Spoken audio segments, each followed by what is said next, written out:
Very good morning to all of you. So today we are just going to start a new chapter of our class and that is reproduction.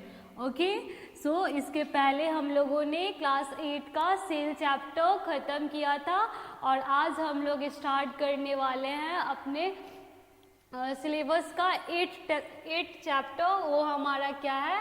Reproduction. Okay? क्या है? Reproduction. सो इस questions के title से यहाँ पे question arise हो रहा है। हम लोग पढ़ने क्या जा रहे हैं? रिप्रोडक्शन के बारे में। तो सबसे पहले हम जानेंगे कि रिप्रोडक्शन होता क्या है। ओके? तो रिप्रोडक्शन क्या होता है, इसके लिए हमें ये फर्स्ट स्लाइड देखना होगा। ठीक है? तो देखो यहाँ पे, reproduction is the process by which living organism produce a new individual of their own kind। Reproduction एक ऐसा प्रोसेस है जिसके थ्रू इस अर्थ पे जो भी लिविंग ऑर्गेनिज्म है वो अपने जैसा एक नए इंडिविजुअल प्रोड्यूस करता है, उसकी फॉर्मेशन करवाता है। रिप्रोडक्शन क्या है? एक प्रोसेस है जिसके थ्रू कोई भी लिविंग ऑर्गेनिज्म जो इस अर्थ पे प्रेजेंट होते हैं वो अपने जैसा एक न्यू इंडिविजुअल का फॉर्मेशन करवाते हैं। ओके? और ये हमारा रिप्रोडक्शन हमारा मेन कैरेक्टरिस्टिक्स होता है लिविंग बींग्स का। जैसे कि अगर हमें लिविंग बींग्स और नॉन लिविंग बींग्स को डिफ्रेंशिएट करना होता है तो वहाँ पे हम रिप्रोडक्शन को भी एक कैरेक्टरिस्टिक्स होता है जो कि हमारा लिविंग और नॉन लिविंग बींग्स को डिफ्रेंशिएट करता है।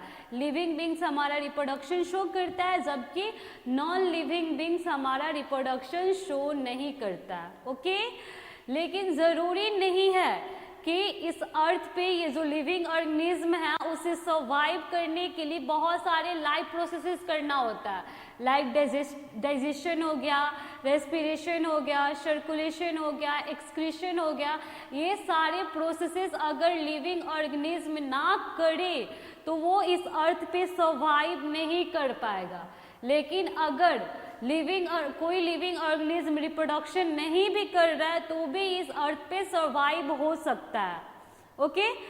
यहाँ पे मेरे को बस आपको ये बताना था कि रिप्रोडक्शन हमारा लाइफ प्रोसेस नहीं है, लेकिन ये one of the main characteristics है लिविंग ऑर्गेनिज्म का।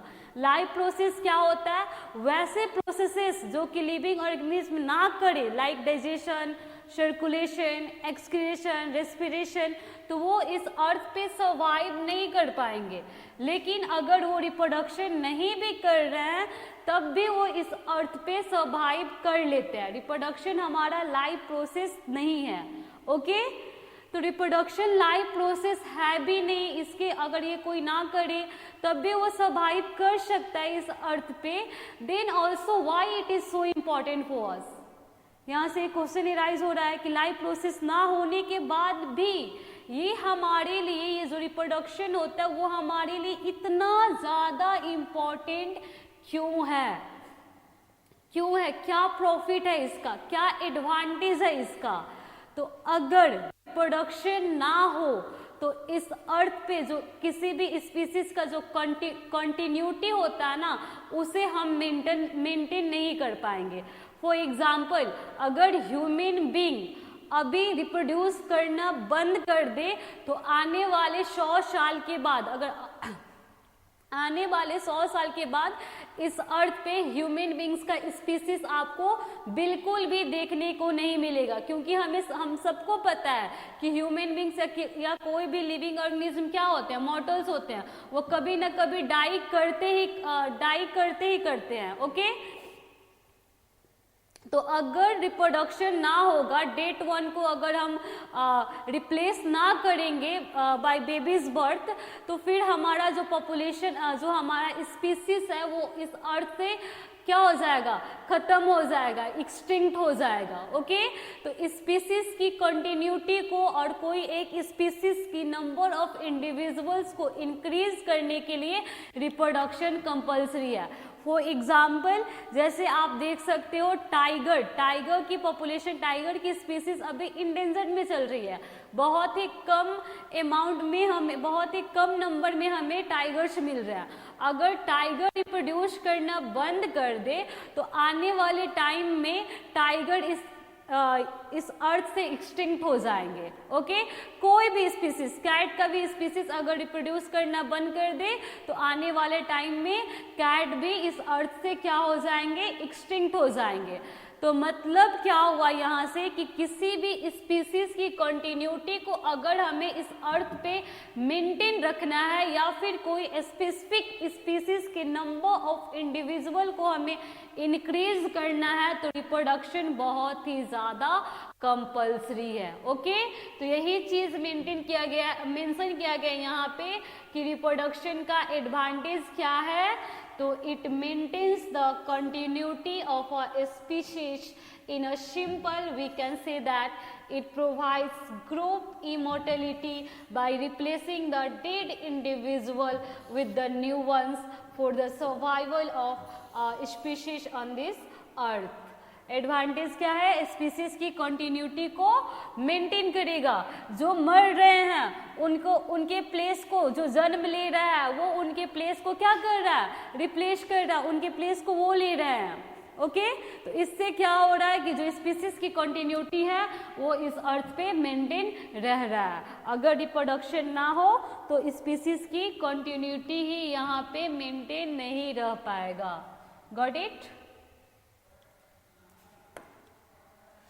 Now we have a second slide, और सेकेंड स्लाइड में यहाँ पे हेडिंग में ही आपसे एक क्वेश्चन पूछा गया है, do organism create exact copy of themselves?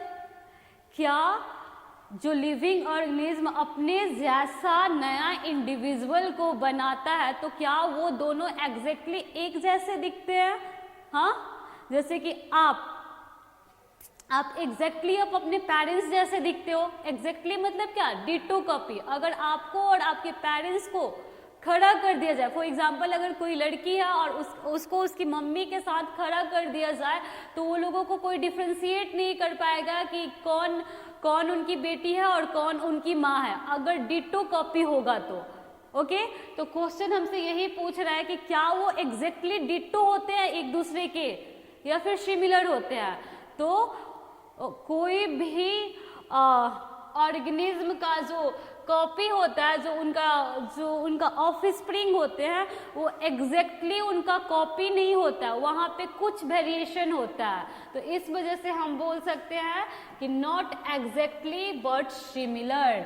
Okay, हम अपने पेरेंट्स का डिट्टो नहीं होते हैं, लेकिन हाँ हम उनसे सिमिलर जरूर होते हैं। मुझे और मेरी मम्मी को देख के कोई बता देगा कि हाँ ये इनकी बेटी है, लेकिन इतना सिमिलरिटीज हर पेरेंट्स और उनके बच्चों के बीच में होता है, लेकिन वो एक दूसरे का डिट्टो कॉपी नहीं होते हैं कि वो दोनों को एक जगह खड़ा कर दिया जाए तो कोई डिफ्रेंशिएट ही नहीं कर पाएगा कि कौन माँ है और कौन बेटी है। ऐसा भी डिट्टो कॉपी नहीं होते हैं, बट हाँ एक दूसरे से सिमिलर होते हैं कि अगर उनको ग्रुप में भी आप ले जाके खड़ा कर दो तो स्ट्रेंजर आदमी भी बता सकता है कि ये क्या है, ये इनकी माँ है, ये दोनों माँ बेटी है। जैसे आप देख सकते हो हमारे ये जो शाहरुख खान, आर्यन खान, वो लोग का फेस भी एकदम एक दूसरे से मैच करता है, वैसे ही श्रद्धा कपूर की माँ का भी। तो आप मतलब मेरा ये सब एग्जाम्पल देने का यही इंटेंशन है कि पेरेंट्स और उनके बच्चों का, बच्चे एक दूसरे से सिमिलर होते हैं बट एग्जैक्ट कॉपी नहीं होते। इतना सिमिलर होते हैं ना कि कोई दूर का इंसान भी बता देगा ना कि हाँ कुछ ना कुछ ये दोनों भाई बहन है, नहीं तो ये माँ बेटी है, ऐसे लोग पहचान लेते हैं। इतना वो एक दूसरे से सिमिलर होते हैं, लेकिन डिट्टो कॉपी नहीं होते हैं। तो ये जो सिमिलरिटीज आ रही है कि आप अपने पेरेंट्स से सिमिलर है, तो किस वजह से होता है, क्या रीजन है, क्यों हम अपने पेरेंट्स से ही सिमिलर होते हैं, क्यों हम दूसरे किसी से सिमिलर नहीं होते हैं? बिकॉज जब सेक्सुअल रिप्रोडक्शन होता है उस टाइम में ये सेक्सुअल रिप्रोडक्शन के टाइम में डीएनए की ट्रांसमिशन होती है। डीएनए क्या होता है? डीएनए आपके इंफॉर्मेशन को स्टोर करके रखता है कि आपका बॉडी का डिजाइन क्या है, आपका बॉडी का स्ट्रक्चर क्या है, आपका आईज का कलर क्या होगा, हेयर का कलर क्या होगा, आपकी हाइट कितनी होगी, ये सारा चीज को कौन डिटरमाइन करता है, तो ये सारा चीज का इंफॉर्मेशन डीएनए के अंदर होता है। और जब सेक्सुअल रिप्रोडक्शन होता है तो उस टाइम में वो डीएनए का कॉपी बनता है, ठीक है।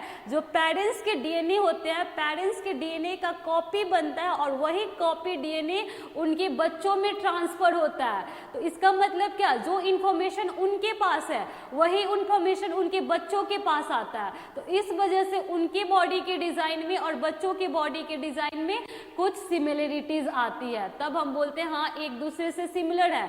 लेकिन वो डिट्टो कॉपी नहीं होते हैं, क्योंकि जब डीएनए की कॉपी होती है, जैसे पेरेंट्स की डीएनए की कॉपी होगी कि वो उनके बच्चों के अंदर है, तो उस प्रोसेस के टाइम में कोई भी बायोलॉजिकल प्रोसेस इस अर्थ पे नहीं, कोई भी बायोलॉजिकल प्रोसेस नहीं है जो कि एग्जैक्टली 100% करेक्ट हो।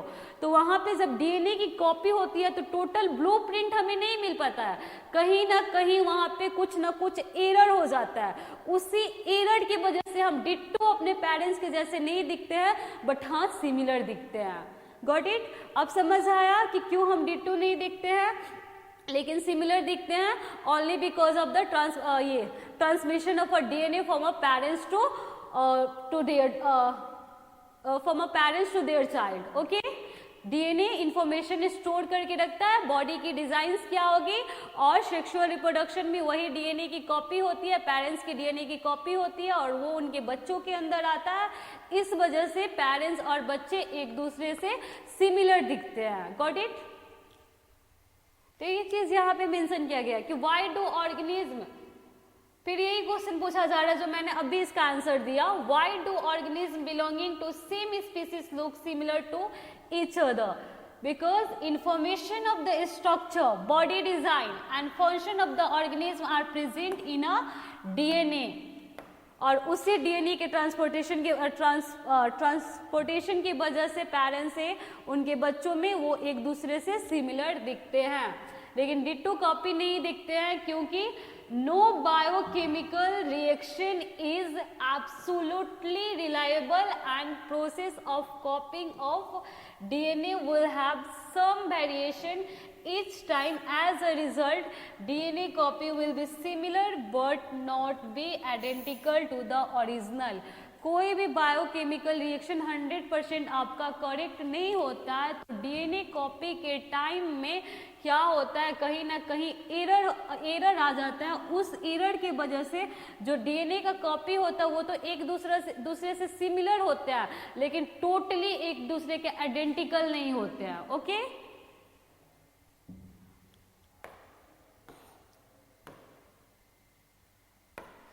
अब हम देखेंगे कि ये रिप्रोडक्शन कितने टाइप्स के होते हैं। तो रिप्रोडक्शन जनरली हमारा 2 टाइप्स का होता है, एक हमारा क्या होता है एसेक्सुअल रिप्रोडक्शन, और दूसरा हमारा क्या होता है सेक्सुअल रिप्रोडक्शन। ओके, अब देखो ये एसेक्सुअल रिप्रोडक्शन और सेक्सुअल रिप्रोडक्शन एक दूसरे से कैसे अलग है। यूनिपेरेंटल, इसमें सिर्फ एक ही इंडिविजुअल की रिक्वायरमेंट होती है, एक ही पेरेंट्स की रिक्वायरमेंट होता है एसेक्सुअल रिप्रोडक्शन में, और यहाँ पे कोई भी मेल गैमेट फीमेल गैमेट की फॉर्मेशन नहीं होता, और ना ही यहाँ पे कोई फ्यूजन और फर्टिलाइजेशन होता है। तो यही चीज यहाँ पे मेंशन किया गया, no gamete formation and fusion take place for fertilisation. Asexual reproduction आपका किस टाइप्स का रिप्रोडक्शन है, यूनिपेरेंटल, सिर्फ एक ही पेरेंट्स इन्वॉल्व होते हैं, और यहाँ पे कोई गैमेट्स की फॉर्मेशन नहीं होती है, और जब ना ही मेल गैमेट बनेगा और ना फीमेल गैमेट बनेगा तो यहाँ पे फ्यूजन भी नहीं होता, फर्टिलाइजेशन भी नहीं होता। Okay, offsprings are very much similar to each other, और जो एसेक्सुअल रिप्रोडक्शन ऑफस्प्रिंग मतलब क्या होता है उनके बच्चे, ठीक है। तो जो सिबलिंग्स, इसको क्या बोल सकते हैं सिबलिंग्स, तो जो एसेक्सुअल रिप्रोडक्शन के थ्रू जो सिबलिंग्स होते हैं ना वो एक दूसरे से काफी सिमिलर होते हैं। ओके, जबकि सेक्सुअल रिप्रोडक्शन से जो सिबलिंग्स आते हैं वो एक दूसरे से उतना ज्यादा सिमिलर नहीं होते हैं, लेकिन एसेक्सुअल रिप्रोडक्शन के जो ऑफ स्प्रिंग होते हैं वो बहुत ही ज़्यादा एक दूसरे से सिमिलर होते हैं। ओके, तो अभी हमने देखा एसेक्सुअल रिप्रोडक्शन जिसमें एक ही इंडिविजुअल की रिक्वायरमेंट है, कोई मियोसिस नहीं, कोई गैमेट फॉर्मेशन नहीं, ना ही फ्यूजन हुआ, ना फर्टिलाइजेशन। ओके, और जो ऑफ स्प्रिंग्स होते हैं वो एक दूसरे से काफ़ी ज़्यादा सिमिलर होते हैं as compare to sexual reproduction. Got it? अब देखो सेक्सुअल रिप्रोडक्शन क्या होता है, तो सेक्सुअल रिप्रोडक्शन के लिए आप ये बाई पेरेंटल होता है, इसमें आपको 2 इंडिविजुअल्स की रिक्वायरमेंट होता है, 2 इंडिविजुअल्स की, मेल और इंडिविजुअल, 2 इंडिविजुअल्स की रिक्वायरमेंट होता है, मेल और फीमेल की, ठीक है। और यहाँ पे गैमेट्स की फॉर्मेशन होती है और यहाँ पे मेल गैमेट बनता है, फीमेल गैमेट बनता है, फिर वो एक मेल गैमेट और फीमेल गैमेट फ्यूज होते हैं और तब जाके फर्टिलाइजेशन होती है, जाइगोट की फॉर्मेशन होती है, बेबीज की डेवलपमेंट होती है। ओके, और जो सिबलिंग्स आपके सेक्सुअल रिप्रोडक्शन वाले होंगे ना, वो एक दूसरे से उतना ज़्यादा सिमिलर नहीं दिखते हैं। ओके, सिमिलर दिखते हैं बट उतना ज़्यादा सिमिलर नहीं दिखते हैं जितना ज़्यादा सिमिलर एसेक्सुअल रिप्रोडक्शन वाले ऑफस्प्रिंग्स दिखते हैं। Got it?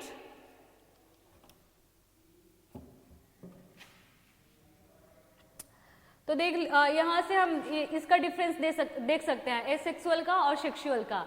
एसेक्सुअल यूनिपेरेंटल है, एक ही पेरेंट्स इन्वॉल्व होते हैं, कोई गैमेट की फॉर्मेशन नहीं, कोई फर्टिलाइजेशन नहीं, और जो ऑफ स्प्रिंग्स होते हैं वो भी काफ़ी ज़्यादा एक दूसरे से सिमिलर होते हैं। और सेक्सुअल में बाई पेरेंटल 2 इंडिविजुअल्स की रिक्वायरमेंट होता है, मेल और फीमेल का, और यहाँ पे गैमेट्स की फॉर्मेशन भी होती है, गैमेट्स एक दूसरे से फ्यूज होते हैं, फर्टिलाइजेशन होती है, तब जाके बेबी की फॉर्मेशन होती है। और उसके बाद से इनके जो सिबलिंग्स होते हैं, जो ऑफ स्प्रिंग्स होते हैं, इनके जो ऑफ स्प्रिंग्स होते हैं ना, वो एक दूसरे से उतना ज़्यादा सिमिलर नहीं होते हैं जितना एसेक्सुअल रिप्रोडक्शन में सिमिलर होते हैं। Okay, I think you are getting me.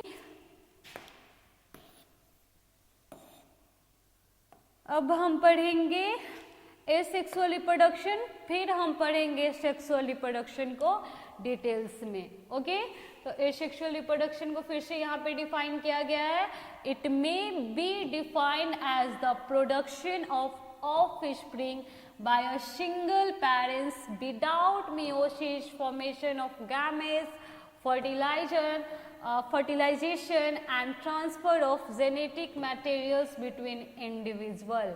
Asexual reproduction उस टाइप्स का रिप्रोडक्शन है जिसमें ऑफस्प्रिंग्स का प्रोडक्शन ये फॉर्मेशन हो जाता है बिना मियोसिस का, बिना गैमेट्स की फॉर्मेशन का, बिना फर्टिलाइजेशन का, और इनके ऑफस्प्रिंग एक दूसरे से काफ़ी ज़्यादा सिमिलर भी होते हैं। ओके, और ये एसेक्सुअल रिप्रोडक्शन हमारा बहुत सारे टाइप्स का होता है, जैसे देख सकते हो यहाँ पे types of asexual reproduction. Asexual reproduction आपका बहुत सारे टाइप्स का होता है, जैसे first one is binary fission, second one is budding, third one is exploration, and fourth one is vegetative propagation, and fifth one is regeneration, और sixth one is tissue culture. जिसमें से हमें 2 ही को अब हमारे सिलेबस के अकॉर्डिंग हमें इन्हीं दोनों को डिटेल्स में पढ़ना है, एक बाइनरी फिजन्स को और एक हमें बॉर्डिंग्स को। और जब हम क्लास 10th में जाएंगे उस टाइम में हम ये सारे जो मोड है एसेक्सुअल रिप्रोडक्शन का, उन सारे को हम लोग डिटेल्स में पढ़ेंगे। लेकिन अभी क्लास 8 के सिलेबस के अकॉर्डिंग हमें सिर्फ 2 ही चीज़ को, 2 ही मोड ऑफ रिप्रोडक्शन को डिटेल्स में देखना है, वो हमारा क्या है, बॉर्डिंग है और बाइनरी फिजन है। ओके, क्या है हमारा, बॉर्डिंग है और बाइनरी फिजन है।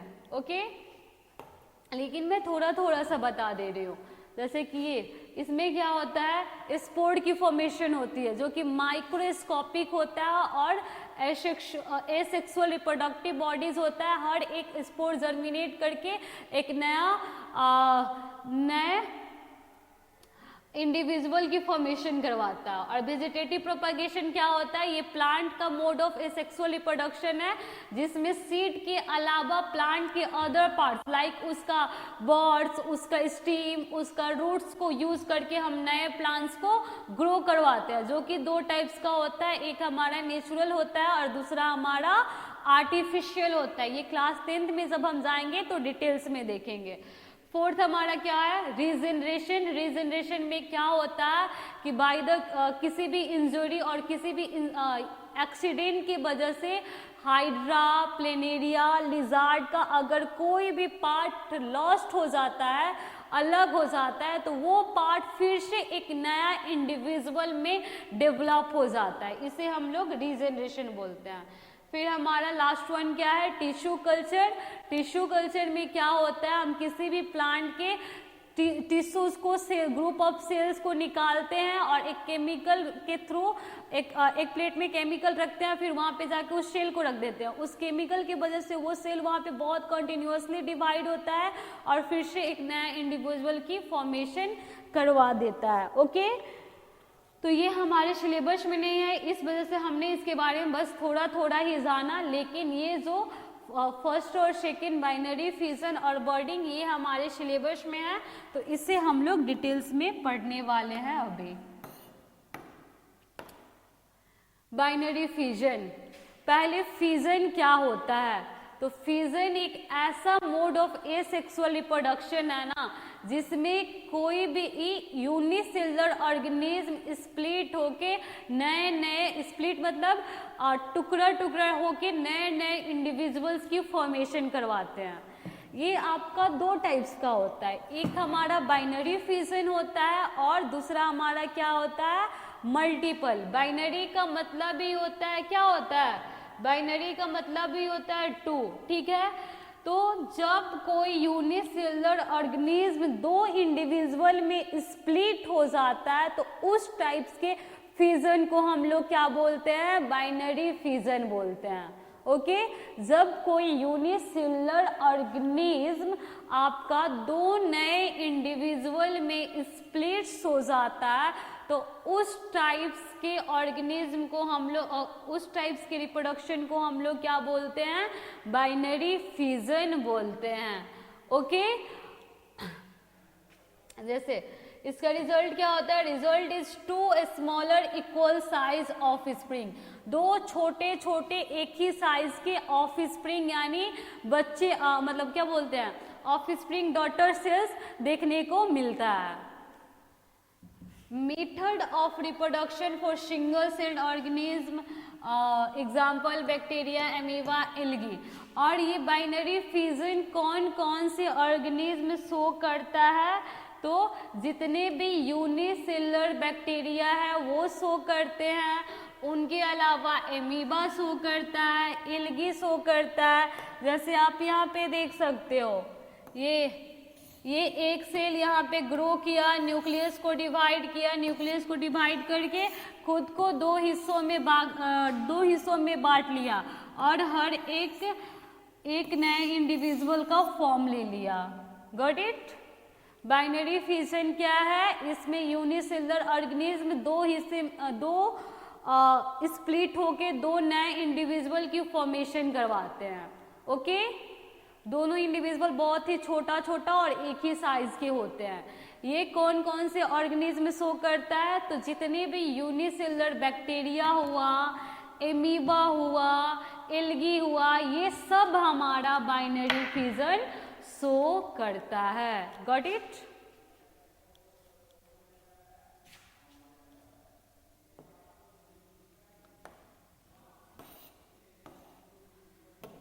फिर मैंने बोला था कि फिजन दो टाइप्स का होता है, एक बाइनरी होता है जिसमें दो भाग में डिवाइड होता है, और एक होता है मल्टीपल फिजन। मल्टीपल मतलब बहुत सारे, ठीक है।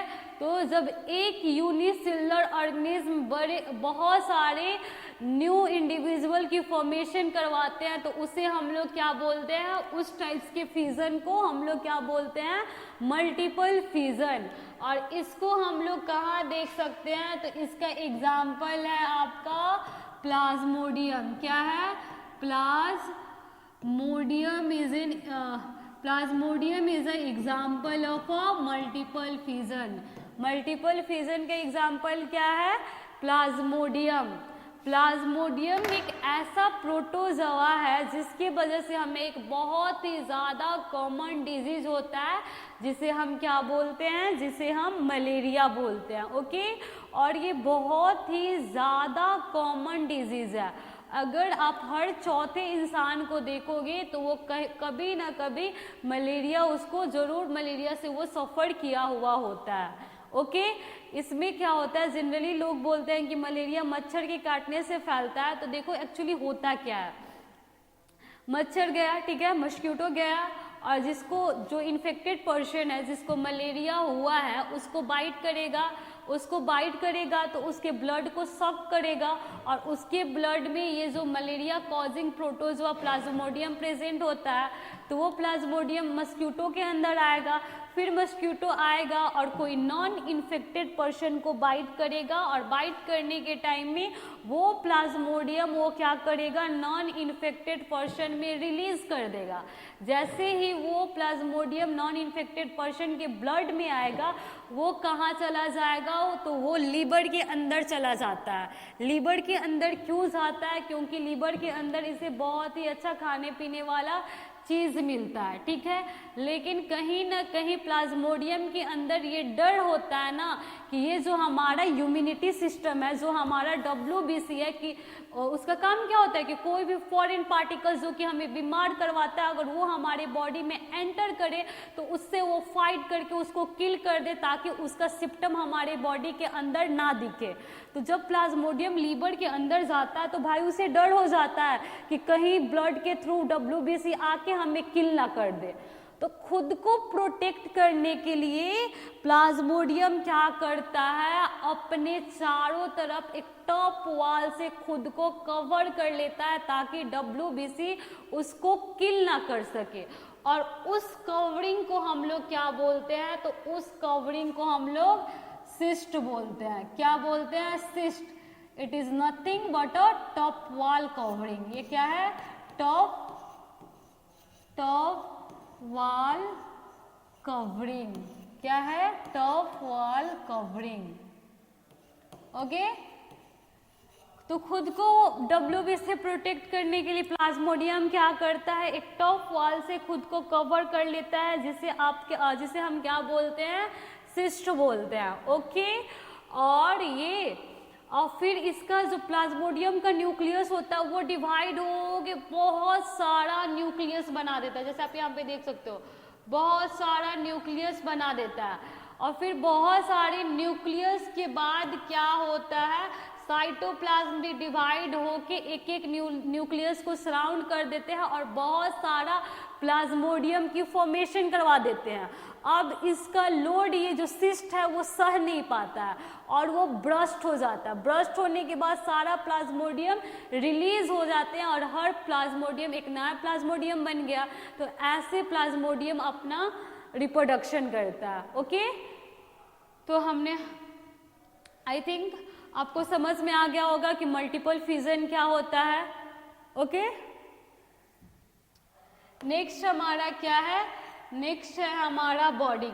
बॉन्डिंग को डिस्कस करने से पहले हम बाइनरी फ्यूजन और मल्टीपल फ्यूजन का डिफरेंस देखेंगे। तो आप यहाँ पे देख सकते हो, forms 2 daughter individual. Binary fusion में 2 डॉटर इंडिविजुअल बनता है, जबकि मल्टीपल फ्यूजन में बहुत सारे डॉटर इंडिविजुअल्स बनते हैं। ओके, डिवाइड्स ओनली वंस, एक ही टाइम यहाँ पे डिवाइड्स होता है, डिवीजन होता है, लेकिन यहाँ पे कंटिन्यूअसली रिपीटेबली डिवीजन होता है। No residue is left, residue is left, यहाँ पे कोई रेसिड्यू नहीं बचता है, जबकि यहाँ पे रेसिड्यू बचता है।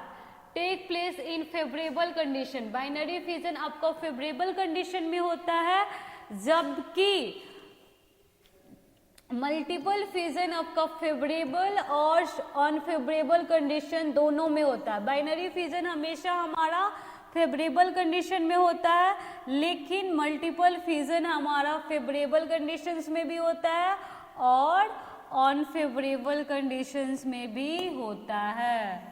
Got it? Immortality is present, immortality is absent. Example क्या है? Amoeba reproduce by binary fission, amoeba binary fission के थ्रू रिप्रोड्यूस होता है। लेजमीनिया एक प्रोटोजोआ है जिससे काला जर होता है। लेजमीनिया क्या है? एक प्रोटोजोआ जिससे काला जर होता है, वो भी आपका बाइनरी फिजन के थ्रू रिप्रोड्यूस होता है।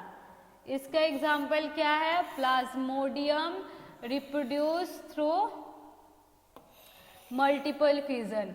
प्लाज्मोडियम जो है हमारा वो किसके थ्रू रिप्रोड्यूस होता है? तो मल्टीपल फिजन के थ्रू रिप्रोड्यूस होता है। प्लाज्मोडियम के अलावा हमारा एमीबा जो कि बाइनरी फिजन शो करता है फेवरेबल कंडीशन में, ये भी हमारा अनफेवरेबल कंडीशन में एमीबा भी हमारा मल्टीपल फिजन शो करता है। ओके, अब दूसरा हमारा एसेक्सुअल रिप्रोडक्शन का मोड बचा, वो क्या है हमारा? बॉर्डिंग। बॉर्डिंग में क्या होता है? तो देखिए,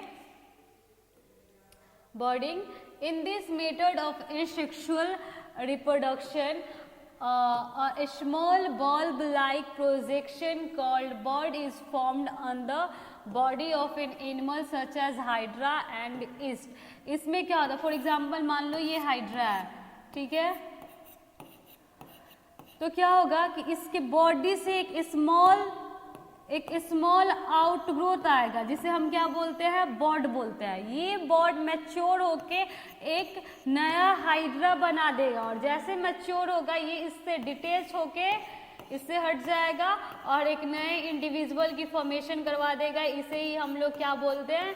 इसे ही हम बॉर्डिंग बोलते हैं। बॉर्डिंग क्या है? एक ऐसा मेथड है एसेक्सुअल रिप्रोडक्शन का जिसमें ऑर्गेनिज्म के बॉडी में एक स्मॉल बल्ब लाइक प्रोजेक्शन की ग्रोथ होती है जिसे हम बर्ड्स बोलते हैं और वो बर्ड्स मैच्योर होके एक नए इंडिविजुअल की फॉर्मेशन करवा देता है। और इसका एग्जाम्पल क्या है? तो इसका एग्जाम्पल है आपका हाइड्रा और ईस्ट। क्या एग्जाम्पल है? हाइड्रा और ईस्ट।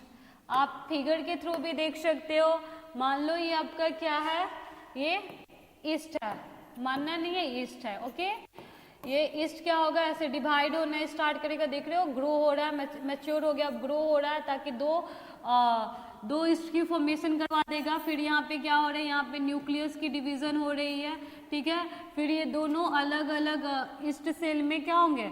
ये यहाँ से टूट के अलग ईस्ट बन जाएगा, ये यहाँ से टूट के अलग ईस्ट बन जाएगा। सिमिलरली यहाँ पे देख सकते हो ये पेरेंट ईस्ट है, यहाँ से एक स्मॉल आउटग्रोथ निकला, यहाँ से एक स्मॉल आउटग्रोथ निकला और ये नए नए इंडिविजुअल नया ईस्ट बन गए। इसे ही हम लोग क्या बोलते हैं? इसे ही हम लोग बॉर्डिंग बोलते हैं। बॉर्डिंग कहाँ कहाँ हमें देखने को मिलता है? तो बॉर्डिंग हमें हाइड्रा के अंदर देखने को मिलता है, बॉर्डिंग हमें ईस्ट के अंदर देखने को मिलता है। ओके, तो आज हम लोगों ने अपने चैप्टर के रिप्रोडक्शन में हमें दो टाइप्स का रिप्रोडक्शन पढ़ना है, एसेक्सुअल और सेक्सुअल। तो आज हम लोगों ने एसेक्सुअल रिप्रोडक्शन को ख़त्म कर दिया। नेक्स्ट क्लास में हम लोग सेक्सुअल रिप्रोडक्शन पढ़ना स्टार्ट करेंगे। ओके, सो आज हमने क्या क्या पढ़ा है उसको मैं बस थोड़े ही टाइम और थोड़े ही समय में रिकॉल कर दे रही हूँ। ओके, तो हमने हमारा चैप्टर क्या था? रिप्रोडक्शन। तो हमने देखा रिप्रोडक्शन क्या होता है। तो रिप्रोडक्शन एक ऐसा प्रोसेस है जिसके थ्रू कोई भी लिविंग ऑर्गेनिज्म अपने जैसे नए इंडिविजुअल को प्रोड्यूस करवाता है। ओके, इसका एडवांटेज क्या है? अगर ये ना हो तो क्या होगा? अगर ये नहीं होगा तो जो स्पीसीज की कंटिन्यूटी होती है वो इस अर्थ पे मेंटेन नहीं रह पाएगा। ओके, फिर हमने देखा कि ये कितने टाइप्स के होते हैं, तो 2 टाइप्स के, एसेक्सुअल होता है और एक सेक्सुअल होता है। ओके, एसेक्सुअल में सिर्फ एक ही पेरेंट्स इन्वॉल्व होते हैं और सेक्सुअल में 2 पेरेंट्स इन्वॉल्व होते हैं। एसेक्सुअल में गैमेट की फॉर्मेशन नहीं होती है, सेक्सुअल में गैमेट की फॉर्मेशन होती है। ओके, एसेक्सुअल्स के जो ऑफ स्प्रिंग्स होते हैं वो एक दूसरे से बहुत ही ज़्यादा सिमिलर होते हैं, जबकि सेक्सुअल में जो ऑफ स्प्रिंग्स होते हैं वो एक दूसरे से उतना ज़्यादा सिमिलर नहीं होते हैं। फिर हमने देखा एसेक्सुअल मोड ऑफ रिप्रोडक्शन बहुत सारे टाइप्स के होते हैं, like binary fission, multiple fission, regeneration, fragmentation, vegetative propagation, sporulation, ये टिश्यू कल्चर, बहुत सारे टाइप्स के होते हैं। लेकिन हमारे सिलेबस के अकॉर्डिंग हमें 2 ही चीज़ को डिटेल्स में पढ़ना था, एक फिजन को और एक हमें बॉर्डिंग्स को। तो फिजन 2 टाइप्स का होता है, एक बाइनरी, एक मल्टीपल।